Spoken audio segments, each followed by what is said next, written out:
now. All right.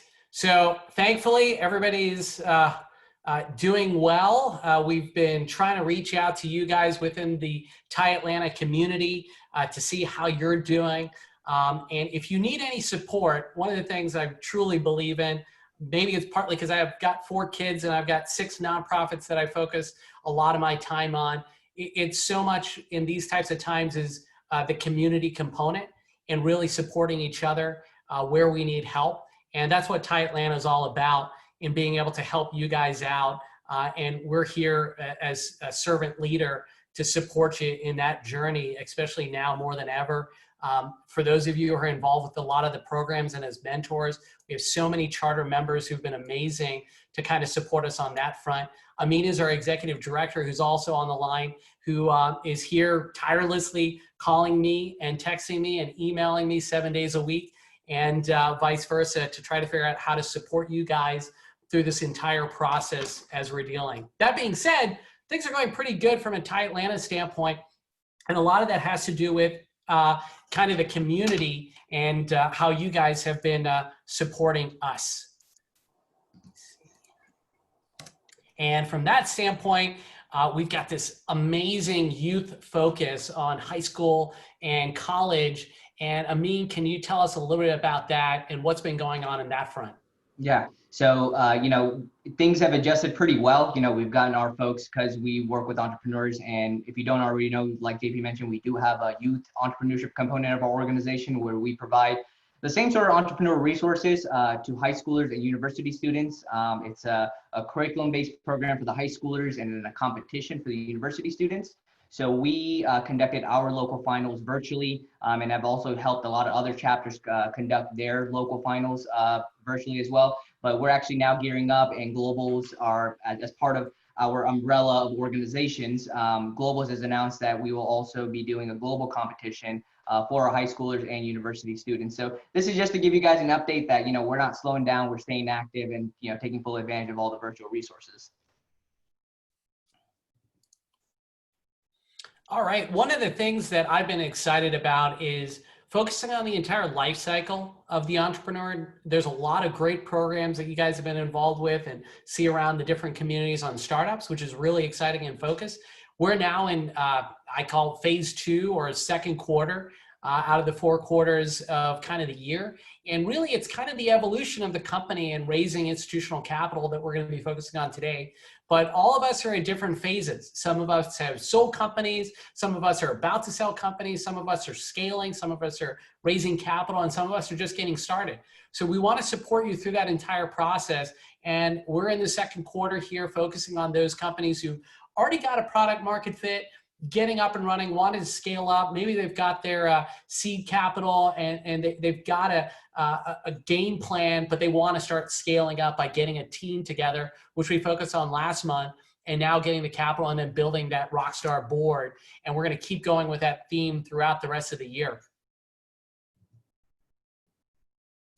So please, please, please do not jump off after the presentation. What is really cool and was a massive success in our last monthly, and I honestly haven't seen this in any of the other programs and nonprofits that I've worked with in programs that have large groups. The most important thing about TIE, the reason why you're here, is not just about the panel and getting their advice, but it's about the community and sharing that knowledge. So Christy, Gary, Whitney, Scott, and Robin are going to be on the presentation afterwards, leading another group session. So each one of these are going to have breakouts, and we have a lot of the other charter members who are going to be supporting as well in these breakout sessions, and they're going to moderate the conversation around the topic that we have today.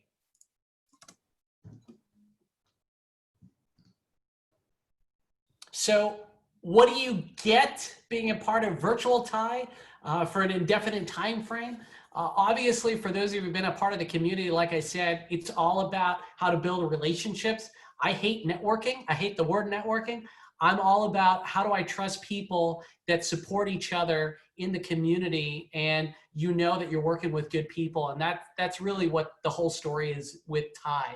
And so we're trying to bring a lot of the programs, a lot of our sponsors have dealt with, and we're going to go through a lot of them but each week we're highlighting different sponsors who are talking about a lot of the struggles that we're facing. Scott's going to be coming up in a quick minute to talk about his that's going to be coming up next week. But we are facilitating the process to get you engaged.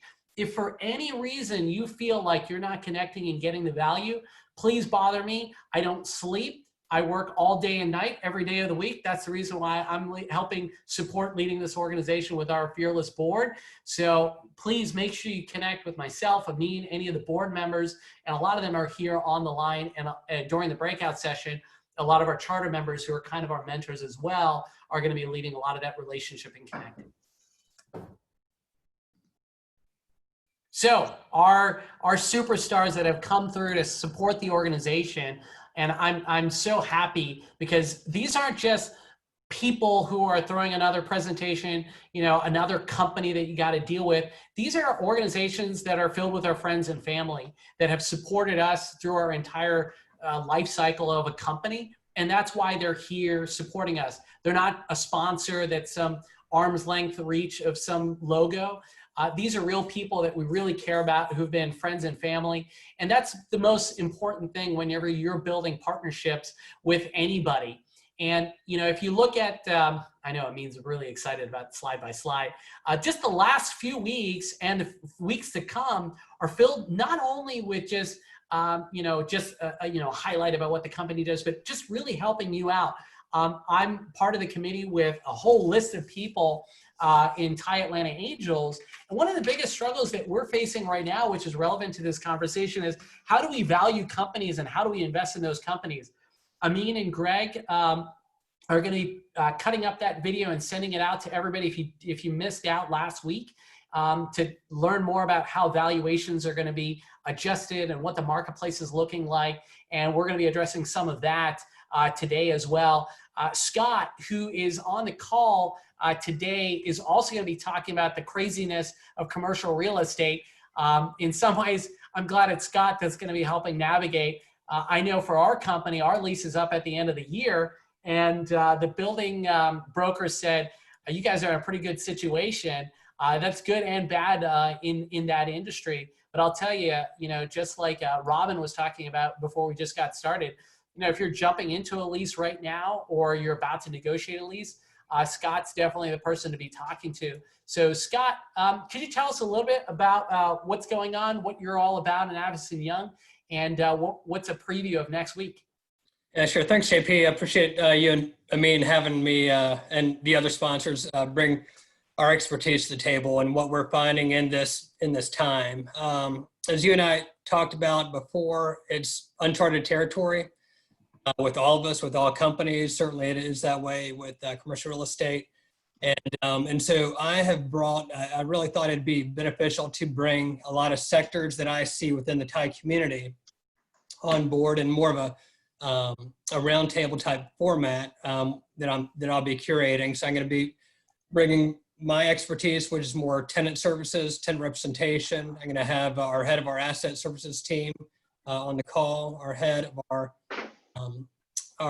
hospitality group on the call, as well as investment sales and industrial. So we'll have a good cross section of team members from my team, be able to provide insight on what we've been working through and providing our clients with information advisory services over the last month and a half, and maybe some foresight on how to get through this, and looking forward to the future, whether that's integrating back into the office, communicating to our employees, and just preparation for a real estate strategy. So that's coming up a week from yesterday. So it'll be Tuesday, May 19th from 2 to 3 p.m. Eastern. Awesome. Thanks, Scott.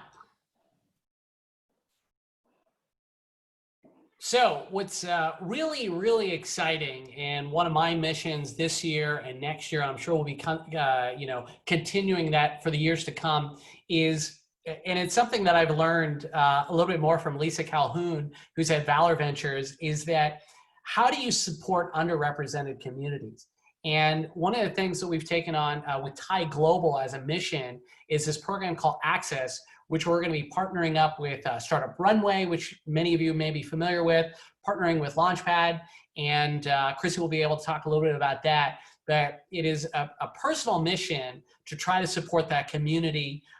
Maybe I'm slightly biased because I got 4 daughters, but at the same time, I think that, being in the greater Atlanta community and region, which we are focusing on Georgia, Alabama, Florida, North Carolina, South Carolina, Tennessee, that how do we support those types of companies within the greater region that fit this criteria? Amin and or Paul, could you give us a quick highlight? And if you guys are definitely please click the link. I'm going to type it also so you guys can do it right now and sign up to get other people to get involved. It is a free program, and we're going to be investing real dollars and equity into the winners in that presentation. Paul, I'll go ahead and let you speak. Okay, thank you. Sorry. This is really giving access to these underrepresented founders to 3 things that they don't have enough of, and we can help them with. A is access to networking, access to coaching, and access to funding. If you go to this particular URL that's at the bottom, it allows people to come in whether they want to apply because it's a minority or female-led business. That'd be great. We've got about 26 or 28 applicants. We'd like to have about 35 in that regard. How you can help is there's also in that spot on the website an ability to tell us how you would like to be involved in one of 4 areas. You want to help promote it to people you know. Part B is you want to help with coaching. We could stand more coaches all the time because these folks are looking for real world entrepreneurs. Number 3 is you want to help with screening and have a background in screening companies because our intent is to have about 15 companies participate. And the last but not least, also you can provide your interest on this website. You want to invest. If you're an accredited investor, we're going to pool this money together into a mini fund, and by mid-August, we'll be investing in a minimum of 3 companies, maybe up to 5. So you can build a portfolio by actually showing through your checkbook that you believe this is a community that we want to support. Awesome. Thanks, Paul. And we all love your new beard. I know Margie calls it the coronavirus beard, but I'm going to keep it after.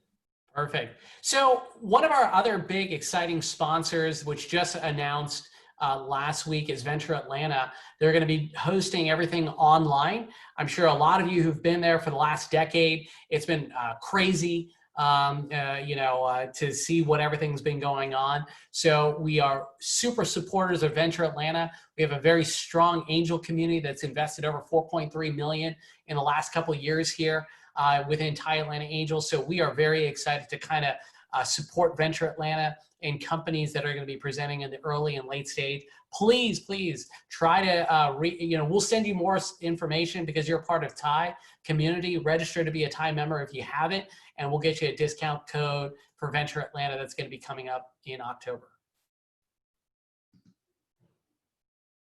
All right, I'm going to hand it over to Christy, who's going to be moderating this amazing panel. Thanks so much, Christy, for supporting and moderating, and last second catching up a month ago to help support moderate this panel that we're all really excited to hear about. Yeah, well, good evening, everyone. Almost evening. I think we have a few more hours of daylight, but great to be with you. I am Christy Brown. I'm first and foremost so thrilled to be here. It was such a great and timely request from JP that led me here. It also was in conjunction with my announcement of coming into the role as president of Launchpad 2X, which you just saw on the previous slide. So as a long-term supporter of Thai Atlanta and this community, I couldn't be more thrilled to help moderate the panel on institutional capital. Launchpad, our mission is very similar to the Access mission. We accelerate and develop female entrepreneurs through education, resources, mentorship, really taking them from founder to CEO roles. We, as I said, announced our partnership with Thai Access about a month ago. So again, very timely to be here. So I thought I would just start with a quick teaser, quick introduction of what institutional venture capital really means. It's a very entry level line, just not knowing the audience makeup. It's really just a very transparent and predictable capital source. So if you can kind of have that as a takeaway, just a very easy thing to know. but we'll be evolving and deepening our knowledge around that with our guest. So this is such a phenomenal panel that I would like to take just a few minutes and have each of them introduce themselves. And if I could, I would love to start with Whitney. Awesome. Hi, everyone. My name is Whitney Sales. I am the managing partner of Acceleprise Ventures. We are a B2B SaaS accelerator and seed fund specifically focused on pre-seed to seed stage companies in the SaaS arena. I've been with the fund now for about 4 years. I was the second partner to join. When I joined, we were just in San Francisco. And since then, we've now also launched in New York, as well as Toronto. So we're now an international program. We're a nationally ranked program by Rice University. Is actually one of the top 10 programs in the country. And again, we only focus on SaaS.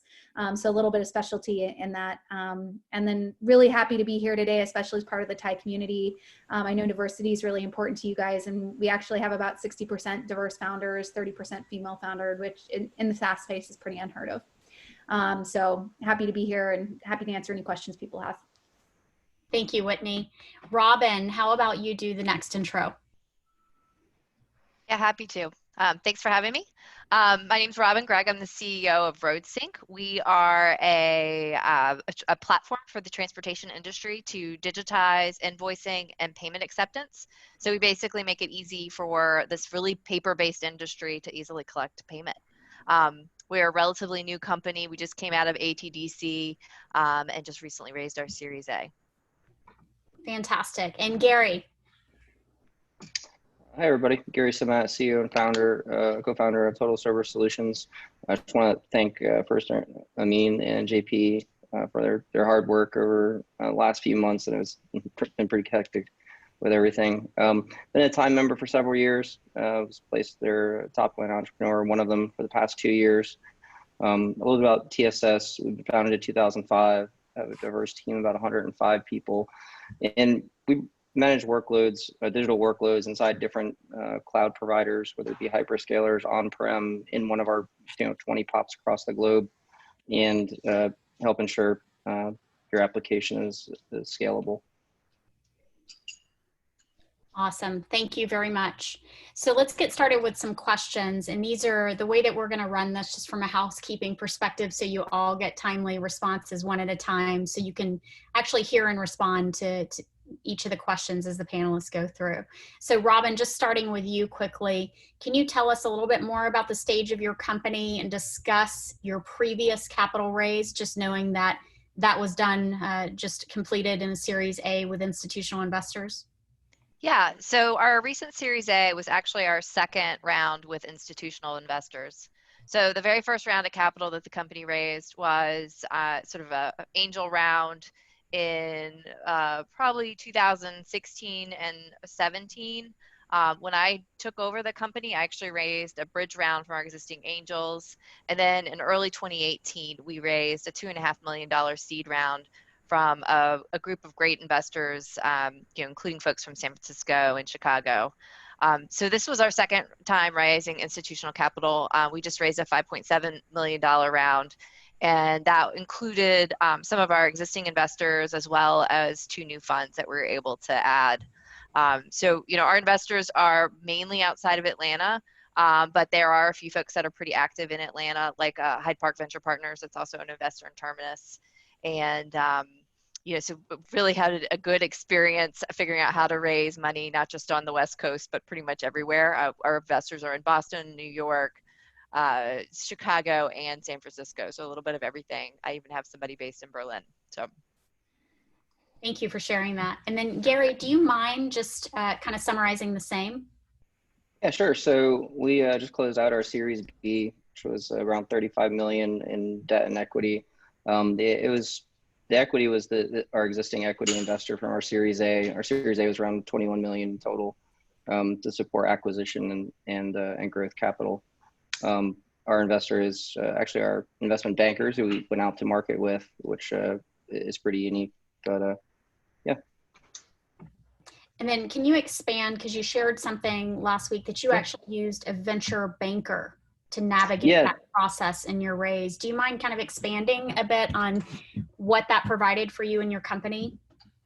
Yeah, we used investment bankers who were familiar with our space. So they allowed us to present our financials in ways that actually meant something to the finance folks. We were operators previously and, very light on the finance side. So they were able to help us navigate through that. And going through the process with them, we had several other offers, and them getting to understand the company and know the company through that process, they ended up providing a term sheet that was better than the others. So we ended up just proceeding down that path. And we've had a great relationship over the past several years, and are happy to be in it with them. And did you find that was a faster velocity for your raise? Yeah, it probably would have been much more difficult, or we probably wouldn't have got it done, since we're mostly founder driven, and really the company wasn't institutional ready at the time from a finance lens. It was great operationally, sound product, just as most companies coming up, your finances aren't really in a place where it's investable. Great, thank you for sharing that. And then just shifting gears, Whitney, if we can put on just the venture capital hat for a moment, during this crisis, companies that are looking to raise or have raised, can you discuss the relationship really of the investor to those companies, both during the raise that are approaching you now, but also those companies that you've invested in, and what they're doing to keep your interest? Yeah, so we're kind of at an interesting time. So we just had a cohort graduate. So they've been out raising right now, and then we're also recruiting for our next cohort. So we're kind of seeing, we're on both sides of the coin right now, and the ecosystem, what's going on. So initially what happened when the market downturn, there was a lot of prediction in the market that it was going to mirror 2008, where the seed stage and the pre-seed stage wasn't going to be hit as hard as as the later stage companies, because they're a little bit closer to the IPO market and the public markets, and valuations in the public markets have a tendency to drive valuations in kind of the later stage market. And what we've actually found, so Redpoint Ventures, Thomas Tungs puts out a lot of reports regularly on some of the funding ecosystem. And what we've actually seen is pre-seed and seed has been hit harder. I think there's several reasons for that. I think they said valuations are down quite a bit. Things are taking longer. And then funding is actually down as well. One of the things we're seeing is the markets that have been hit harder are the ones where the dynamics, where it's an in-person dynamic, has been hit. So you need to have responded to what's happening in the market and have a strong pivot from a product and business perspective to be able to survive under these types of conditions, with the business changing quite a bit. And so we've also seen some really interesting things happen from a business perspective, where the cohort where they've been positioned really well for this market. Like, they were set up for a more remote environment. And so the market dynamics have shifted a lot of how businesses are being used. And so their usage has gone way up and spiked way up, which is making them more attractive from a funding perspective. So, there's two sides that we're seeing, and it is really affecting the investment cycle. We hear a lot of investors, especially the later stage investors, where there needed to be a longstanding relationship with the companies. So those that don't have those relationships, they need someone to vouch for them and refer them in, and kind of come about it in a little bit different way. So that relationship seems to be more and more important, and how you build that remote. A lot of these funds aren't necessarily used to that. There's a lot of dinners and things like that, and courting the founders and vice versa. That hasn't been able to happen. And so they're still trying to transition and understand that dynamic. So those are some of the things that we're seeing in the market overall, and it's definitely impacting things. From an Acceleprise perspective, when we invest in companies, most of what we're doing is remote, because a lot of the companies, especially in the Bay Area, are coming in from outside the Bay Area. So it hasn't been a huge transition for us. The big thing is we're trying to pay attention to the market dynamics of that business in this type of environment, because we are expecting it to last longer than the lockdown period. Great, thank you. What a great summary. And then if we shift over to Robin, kind of a similar question, but in a different format. What are your investors doing, or what are you communicating to your investors the most? Can you really talk about the relationship that you have with them during this time? Yeah, no, I feel very fortunate that, so I closed our Series A in late February. So basically this came rolling in pretty much right after our close. I feel very fortunate that our key investors were people that also participated in our seed. So it was, I'm basically working with people that I've had long-standing relationships with and kind of know what they think about, how they think about things and how they're wired. We've been lucky. The revenue in our business is really driven by people in the transportation segment, and we heavily serve the grocery distribution market, and so that's actually been pretty healthy. So we have not had to deal with cash crunch from a revenue dropping standpoint. But and we just raised money, so we're actually in a really good place relative to most of their portfolio companies for most of our investors. Even so, the overall mindset now is cash preservation and really thinking about how to extend your runway as much as humanly possible and making sure you're not going to be caught in a bad fundraising cycle because you just didn't manage cash properly and you burned too much. And so we had to up our communication frequency. We talk to them every month. I send them notes on what's going on even more frequently. And, the guidance I'm really hearing is really think about how to manage your cash, be very prudent, ramp down. Even though we are growing in this market, maybe we should grow a little bit less and just conserve cash until we kind of really have a better idea of what's going on and see how we're going to come out on the other side of this. Great. And then Gary, very similarly, how are you managing communication with your existing investors? A lot of what Robin said, it's just over communicating, setting expectations. We're fortunate that our investors are also advisors in the space and have hundreds of transactions behind them. So they know what the space is like, and they know where we're going to win and where we're going to lose. So there's not a whole lot of explanation that has to go into it. The messaging really is just cash is king, preserve your cash, and that's really about the most you can do. The other part that we're doing right now is really just focusing within, using the time for spring cleaning, fix any issues that you have in the company. You have a little bit more time, or some of us do, some of us don't. Being in the IT consulting world, we're starting to see that most of our people are paying the same but demanding more attention. So that's that's fine. That's the business, but just focusing on the business and talking with the investors and debt and equity. And do you think there's a right or wrong cadence to communication right now? I don't. Maybe not drop a bomb on them via email, but just keeping everybody up to date as much as possible. Whether it be small things or big things, celebrate your wins.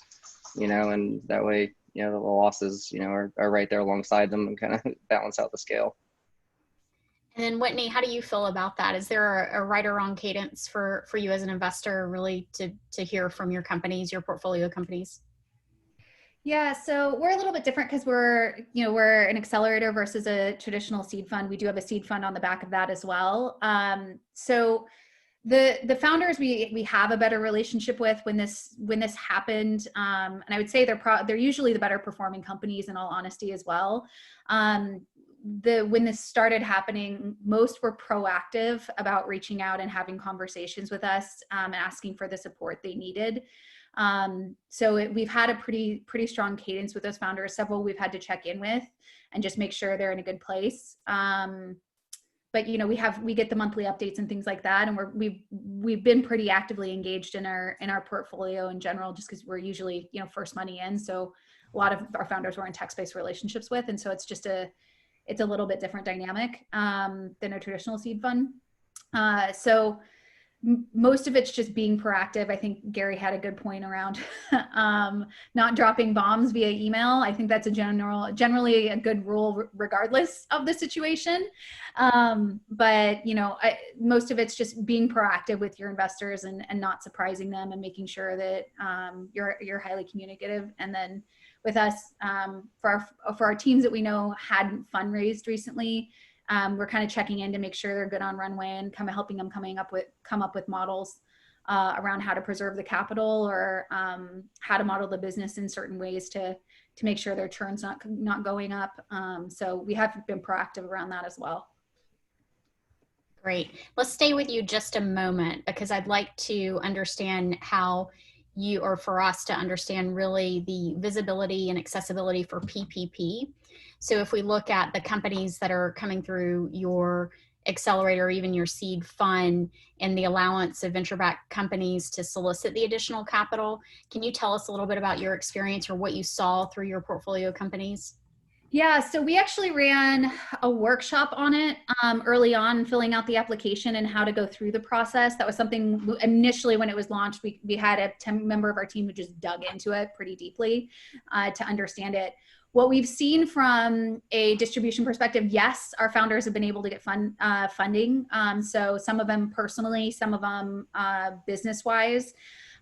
We've found that the ones who have gone through credit unions and smaller banks actually have been more successful in getting the cash allocation. They also were early, again, because we went through it and ran a workshop around it to get our companies to apply for it pretty early on. Those who were actually really proactive around it were the ones who got the checks faster and actually got larger checks. So I would say from what we've seen, it's probably been about 20% of the portfolio from what we've heard. I haven't checked in with everyone on the PPP, but we have been hearing from this last cohort that graduated, I'd say is probably 20-30%. We're able to get some cash. And then across the broader portfolio, we haven't got an update on that, but I think we'll probably be hearing over the next month across the board, probably something similarly. So it's been pretty great from a relief perspective because it's bought a lot of them extra time to get through these hard times. Absolutely. Thank you for sharing that. And then over to you, Gary. We'd love to understand if you were a candidate for PPP and if you guys accepted it, and how did that change any conversations that you had with your investors or employees during the process? Yeah, for us, we were approved for it. We went through Service First Bank locally. So, a local, smaller, more regional bank. They got it through no problem. So, we're at the point where you decide to use it or not. So, luckily for us, we have that option. So the option value is there for us. Right now, it's just going through the analysis of do you need it? And, is it justified within the program guidelines that continuously evolve? So, we're still firming up the numbers, whether we're going to use it or not. But yeah, we were able to get approved for it very quickly. Excellent. And thanks for sharing that. And then Robin, very similar question. Were you a candidate for PPP? And if so soon after your raise, did you guys move towards it at RoadSync? Yeah, we talked about it, and fortunately my investors were very provided a lot of information about what they were seeing in the market, and then also their interpretation of the rules, the ever-changing rules that everybody's referenced. We decided not to apply. We were in the middle, since we had just raised money, our revenue was fine. We weren't really thinking about cutting back. We were thinking about cutting back our hiring plans. We weren't thinking about cutting back on staff. And we also were in the middle of refinancing our venture debt. And so it just, to the extent that we had lots of access to other sources of capital, it just didn't seem to make a lot of sense. Plus, there's some affiliation rules and having to comb through our operating agreement, potentially make some changes. Just didn't seem like it was either the right thing to do and the intended purpose of the loan, and also just quite frankly with our time. So we decided not to. I think my investors would have supported whatever we decided we wanted to do, which I'm very grateful for. But ultimately we decided to not, that it was not quite for us, and so we did not do it. Good. Thank you for sharing that story as well. And then while we're with you, because you just touched on it a bit, the investor relationship again, how are you operating RoadSync kind of business as usual, assuming that you guys have moved virtual, or have you thought about reentry? And then what has that meant to your investors? I don't know about what it's meant to my investors. I'm not a work from home kind of person, or I was not before. I really like to be in the office. I like to be around people. If I can choose to work in the office or at home, I'm a person who would choose to go into the office and have always been that way. We also hired a bunch of people right at the time that this all happened. And so we ended up, I think at this point, we've onboarded nearly 10 new employees. For a company of 25, that's a lot. In this time where we were completely 100% virtual. So, it's a difficult way to run the company, and it feels a little odd, but we've really been thoughtful about communication about how to have fun. So last night we actually had a local restaurant owner who's a pit master do a grilling demo for us. And that was a team outing, not outing inside, 4 o'clock in your house. But, we've been trying to do things to kind of build the culture, make sure communication's strong, and be as effective as we possibly can. I am stunned by how well the team has done in this environment. I think it's gone really, really well. It's forced me to totally rethink having people work from home. I don't know if we'll ever get bigger office space. Sorry, Scott. But I think that it really has tested my thinking about what it's like. I think I will still want to go in from time to time, but the performance that the team has been able to do in this environment, I think has been really amazing, especially since it was not planned at all, right? I mean, everybody's dealing with this for the first time. Absolutely. Gary, how about you guys? How do you continue business as usual? And then how are you optimizing that for your employees around communication and even touching base, like we talked early on with your investors? How has that changed for you guys? Yeah, for us, a lot of our employees were remote working quite often. We're primarily a tech company. So there's not too much change. There's a little bit of change from the back office and the finance side of the house. I think everyone's adopted work from home really well. It is actually a little bit surprising, and I think, like Robin, we're gonna definitely evaluate our office space and requirements go forward. I know previously we had visions of larger office space in Class A buildings, but even working with our investors, not really much has changed. Everything's always been via call for the most part, except our board meetings. And now, our board meeting next week will be via conference call, and that'll be quite interesting. But maybe we'll have a happy hour afterwards or something to try to, get the little ice broken. But no real issues to report. Maybe you can get the pit master from Robin to help with your team. Yeah, it was a great idea. Next week. It is a good idea. I'm gonna have to steal that one. Whitney, I'd love to hear from you. How are you staying connected with those that have, I think you just matriculated your recent cohort. So how are you keeping the portfolio companies together? How are they performing virtual pitches? Tell me a little bit about that for you guys. Yeah, so we had to transition. We've never done, or we don't do a demo day per se. We do something that's called an Investor Week, where we actually are setting up one-on-one meetings for the founders over a 2-week period of time. So it kind of cuts out a lot of that middle work and optimizing and training the teams around how to structure an effective investor meeting versus get up on stage and pitch for 4 minutes. So it's a different skill set, and you're optimizing for the skill set that leads to funding. So we did have to transition how we market the companies, because traditionally we have done a video of the companies to market them, and instead we focused on more written content. But from a conversion rate perspective, from what we saw from the number of investors and the number of meetings we actually had a higher conversion rate in this format than we have traditionally. So I think we'll actually keep this new format, which is pretty interesting to see it from a statistical perspective. And, analyze it from a data perspective. We are going to analyze how many of those meetings transition to a later stage conversation compared to previous cohorts, because we track all of that data, which will be some really interesting information on whether the virtual meetings are as effective as the in-person conversations. So that's going to be really interesting, assuming all things being equal from a quality of cohort perspective.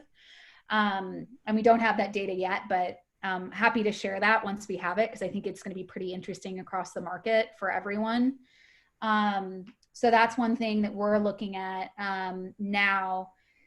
From a remote perspective, we've been doing external interviews with the team. So community is a pretty big element of how we run our program and connecting our founders. So we do community brunches. We do something we call Startup Monopoly, which is actually a game a game that's been transitioned from normal Monopoly and actually to mergers and acquisitions. So it's hyper competitive and really fun, and actually teaches teams a lot about startup skill sets of M&A.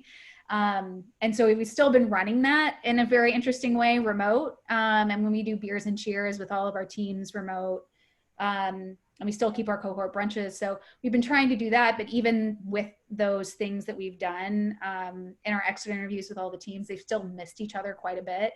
And so, and miss being in person with one another, because there's a lot of things that happen in the transition and spending time together, kind of the jokes and laughter and spontaneous conversation that happens. You really miss that. And so we're trying to think of how to optimize that for the next program, which is going to be fully remote. So it's a big challenge for us. As an internal team, we've been distributed, so we operate remote anyway. So we're pretty good on that front. So it's trying to take some of the things we do as a team for around team building to actually transition it across the cohort. So we're trying to figure that out as well. It's kind of a work in progress for us. We're all trying to figure it out. So if we stick with you just for a moment, how willing are investors right now to take calls from the companies that have propagated outside of your accelerator? I would say very willing. In all honesty, I've seen a higher engagement rate across investors during this period of time than I have seen previously. I think everyone just has a bit more time on their hands. That said, you're also playing with longer funding cycles, and I think the getting to know each other process is going to take more time. But I do know a lot of investors who are operating on a remote basis already, who maybe didn't live in the Bay Area, were coming into the Bay Area. Like Leo from SUSE, for example, lives in Portland and flies in 3 days a week to do meetings. He does do a lot of his meetings in person, but you know, a lot of investors have transitioned their process, and a lot of them were already part-time remote as it was. So it hasn't been a huge transition. It's just given people more time.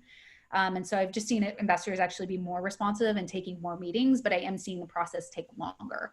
So because there's the more getting to know each other and kind of building that relationship and that vibe that you do get, and it's easier to form in person. So, you know, those are kind of the transitions and things that we're seeing overall. But I have seen people writing checks virtually and a fully virtual getting to know each other too. It's just taking a little more time. Thanks for sharing that. And then Gary, if we could just flip to you, knowing that this audience has, you know, makeup of several things, early stage entrepreneurs, late stage, and even investors. Can you really talk about the willingness your investors have had to take a call from you, or just really talk through issues and concerns or opportunities and challenges related to your company and your funding? You know, there's definitely over willingness. So, you know, they definitely want to talk, you know, more often than you might have data, which is understandable. You know, they're kind of in the dark, wanting to understand which direction the company is going and which direction the world is going in general. So that's where they get their information from. You know, if I were to call at any reasonable hour, I'm sure that, you know, I would definitely get an answer. So, you know, no. And then Robin, just knowing you have a spectacular relationship with your investors, kind of similar question, how quick are they to respond to you right now and really kind of connect? Yeah, no, they've been great. We are, you know, I have quite a group of investors, and they're willing to respond to any text or any message that I have really promptly. So they're very accessible. They've also really come at their obligation to provide us with information about what's going on in very different ways. So it's actually been fun to have a syndicate of investors because just the content they've brought us has been just wildly different. You know, one hosted a yoga class, and another one had a really interesting panel from entrepreneurs about ways they had responded from a business model standpoint to the COVID pandemic. So it's been interesting. I mean, and they are very responsive, and they are very, very proactive. The other thing I'd like to just share with people is that I raised my seed round. Most of my investors for my seed round, I never met in person. So, you know, you can raise early and significant amounts of money from people without ever seeing them in person. It does take longer. It does probably take more conversations. It probably requires a higher degree of preparation in terms of the data and information that you're sharing with them. But it's very doable. And, you know, I know this environment makes it harder, but a lot of people are already writing checks, especially if they're investing in Atlanta. West Coast investors, a lot of them were already doing it by almost all remote. And so, you know, it was interesting after my seed round to fly out to San Francisco and actually meet these people in person because there was 3 of them that had not met me in person until after they wrote the check, and I came out there afterwards. So, you know, it is very doable, and there are lots of folks that were already used to doing this before this was happening. Well, like you said and reinforced, it's changed your thought virtually. Going virtual has kind of changed a bit for you. So just sticking with you, and this is the final question because I know that we have breakout sessions. Just quickly, Robin, we know that there's capital to deploy. So can you offer any advice for those in our audience that during this crisis on what questions they should be asking investors that are interested in their business? Yeah, I mean, I think everybody will, not everybody, but there's a lot of shopping, and sometimes not always, shoppers aren't always buying. So I think really being clear about what type of investor you're looking for, what, both matching the stage, the industry, the types of businesses they like to play in, how much growth they're going to expect from you. I mean, investors come in basically every single shape and form on the planet. And so knowing that you're talking to the right types of folks for your business is super important. And I think even more important now. And so sometimes that stuff's not clear to get unless you kind of get networked into an investor. But making sure you're asking them those questions and about where they like to invest, what is their investment thesis, what checks do they like to write, do they like to lead or not, and really getting kind of clear answers will help you match your effort. Because I think that's really important to do. Otherwise, you're going to waste a ton of time. Other than that, you just think of it as a sales funnel and, have a lot of good quality conversations. And it's hard, and you have to have lots and lots and lots of conversations. I mean, I think I had probably at least over maybe 100 different conversations for both of the rounds of capital that I raised. Sometimes with the same people, but I mean, it's pretty high velocity, especially when you're early, because there's a lot of potential investors, and making sure you're matched to the right ones can be hard, and doing it from Atlanta can be a challenge as well. Great, thank you. Thanks for Sure. participating as well. Gary, how Sure. about for you, any advice that we can offer to the audience on any type of questions they should be asking investors during this period? Yeah, I mean, you have to really love telling your story, right? As Robin mentioned, you're going to tell it 100 times before you can get a few yeses. And out of those yeses, you really have to understand alignment. And alignment is in many different ways. It's in, financially, and then also, from a cultural standpoint, do you guys get along? In good times and bad, you have to understand both scenarios. And then, ask them what they're looking for out of you as well. Let them feel you out and just be real honest. Have a really good relationship so you know what to expect. As you hit, different bumps in the road. It's not always going to be good. You may have a bad time. You probably will. And you want to make sure that you're aligned for that scenario when it comes. If you do the work up front and maybe take a different deal that, might be a little bit less attractive, but you have a better fitment with them, then, it could save you a lot of money down the road and avoid a down round. Fantastic. And then finally, Whitney, if you could share your sentiment and thoughts and advice with the audience.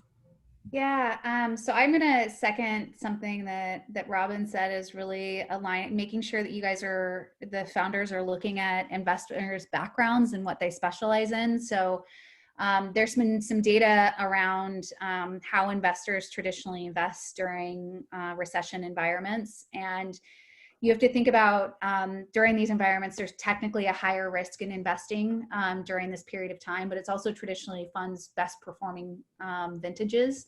So, and the reason I think part of that is actually investors have traditionally invest in businesses that they know better and understand the business models a little bit better. And with that, it's actually better for the founders as well, because they can offer better networks and advice. So there's been some data that, you'll see about an 8 to 9% higher valuation, and also a higher percent of follow-on investing in the businesses that a VC actually comes from. So really, when you're putting together your target list of investors, really thinking through and looking at the partner's background on who you're approaching to put together your target list of investors and why you're interested in those businesses is critically important. One, you're going to waste less time, but two, that longer term relationship is actually going to be much more valuable for you. So highly recommend doing that research ahead of time. It does take more time, but don't spray and pray. You're just going to waste your own time and taking that approach anyway. And potentially end up with a bad investor versus one that really aligns well with you. Fantastic. Thank you all for your words of wisdom for the audience. Appreciate it. And JP, over to you. Awesome. All right. Like I said, everybody, do not leave the meeting. And also, make sure you register. because Amin and I have been furiously figuring out rooms, assigning everybody rooms, and the experiment last month worked out really well. Now's the crazy time to unmute yourself and turn on the video. I definitely want to give a round of applause to Gary, Robin, Whitney, and thank you, Christy, for moderating this panel. So exciting to get your perspective. My life's fate, for those of you know, is raising capital for eternity, but also being on both sides as an investor. If you are an accredited investor, we have Thai Atlantic Angels. Learning, the easiest way to learn about how the investor thinks is investing yourself and getting on both sides. And I know that the group here has been on both sides. My big takeaways are Grill Master, getting a Grill Master for a demo, and playing Startup Monopoly for M&A education. But no, I think that, going through the process like this group of amazing people have gone through, especially if you've gone through it from recession to recession to recession, the process at the end of the day is building a relationship. And like I said, I'm not going to keep on saying the same thing about how I feel that Thai Atlanta is family, but so many of you on this line know my kids, my family, all You can start. I'll be here in a minute. in such a huge component. Karen, could you mute yourself for a second? The huge component of it is building a personal relationship. And like Robin said, even if you're not being able to physically meet, it's being able to connect with that person from that standpoint. And most of it, like Whitney and Gary said as well, is that there's this network effect of relationships of trust that you've created over time. And I'll tell you, so much of the capital that we raise as entrepreneurs within the Thai community is because of that community factor. So I do have a couple quick shout outs, especially for the people who are attending. David Lerner from Ascent, who has helped us out on a lot of accounting things. Jagruti from Aprio. Merrill Lynch, who's a sponsor. I don't know where Tom is, somewhere hidden online. Chitra from Wells Fargo, thanks so much. Greg from Integra doing valuation work. Peter, who I haven't met in person, Shalanthaler from Shalanthaler Jindia, thanks so much for joining. Ajay as well, as usual, our legal counsel, supporting and being a sponsor. And Scott Perry for sponsoring us on commercial real estate and that whole exciting panel. It's going to be next week. So here goes the crazy button that Amin's going to click. You're going to jump onto your breakout sessions, and we're going to go through these questions as a group. So make sure your video and audio is on, and go ahead, Amin. You can push that scary button.